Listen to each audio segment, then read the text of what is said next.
5 minutes, but you always want to just give it a little bit of a shake to make sure that the custard is done. If it jiggles in the middle, give it another 5 minutes. Okay.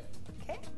So now we're going to make our pumpkin latte. Very good. So we Sounds have great. our coffee brewed, and you can use a stronger coffee if you prefer. We're using kind of a medium coffee today. So if you brewed like an espresso coffee, you could get a nice full body. Strong full body. Yeah. Okay. Okay. And because we don't have an espresso machine here, yeah. we're going to show you how to do this with a simple brawn mixer. So a hand mixer. So a hand mixer. So we have our soy beverage on the stove. We're going to make it dairy-free today, but you could use milk, you could use rice milk, potato, whichever you prefer.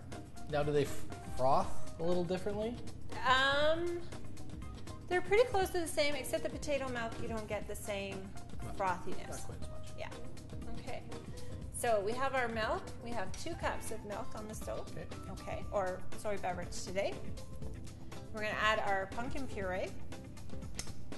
6 tablespoons. 6 tablespoons. That's right. Okay. And again, this is an all-in method, except the coffee. Right. Okay.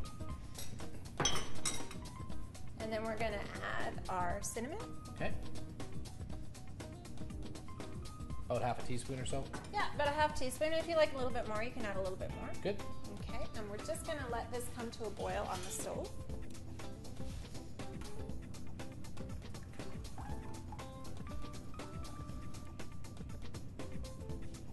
So, Lori, what do you got over there in that little shot glass I see?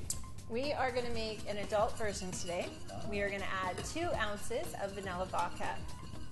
But if you didn't want to use vodka, you could use vanilla instead. Okay. And you would use up to 4 teaspoons of vanilla, depending how strong of a vanilla flavor you'd like.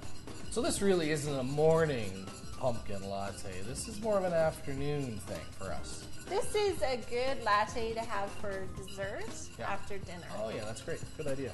Good idea. So we're just about at a boil. Yep. And we didn't want to cook off all of our alcohol, so we're going to add it now. Okay.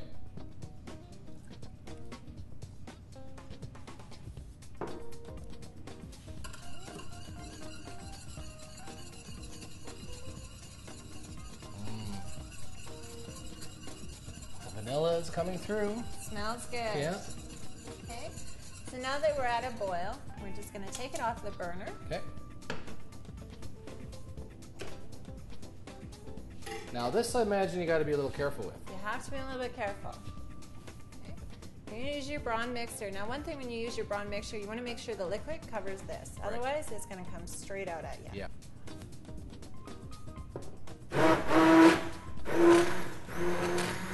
There we go. Now we got some action. So all we're doing is just creating a froth. Yeah. Looks very good. You smell the pumpkin. And then once that's done, we're just going to pour that in our coffees? Pour that in our coffee, and then we're just going to scoop a little bit of the froth and put it on top. And if you'd like, you can sprinkle a little bit of cinnamon on top. Okay, and all we're going to do is we're going to pour this into the coffee. And then we're going to take a spoon.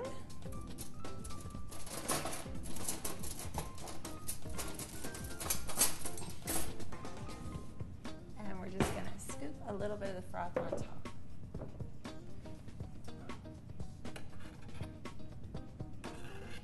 It's almost like some of the froth already just kind of came to the top as you were pouring. It does. So it makes your job even easier. Yeah, that looks great. Well, Lori, it's certainly been a busy day here in the Kinnikinnick kitchen. Definitely been a busy day. And I must say it's a very rewarding day as well, because we've made a lot of great recipes today, and hopefully all the viewers out there will be able to take some of those recipes and treat them as their own, like we have. And hopefully we've showcased with the mixes and the breads that we've used today that baking at home is just as easy and cooking at home is just as easy. Yep. And there's lots of opportunity, and don't throw out your cookbooks. There's lots of good recipes in there, and they're easy to adapt. Yep. And we hope that everybody at home can again take our recipes and learn how to make great food gluten-free.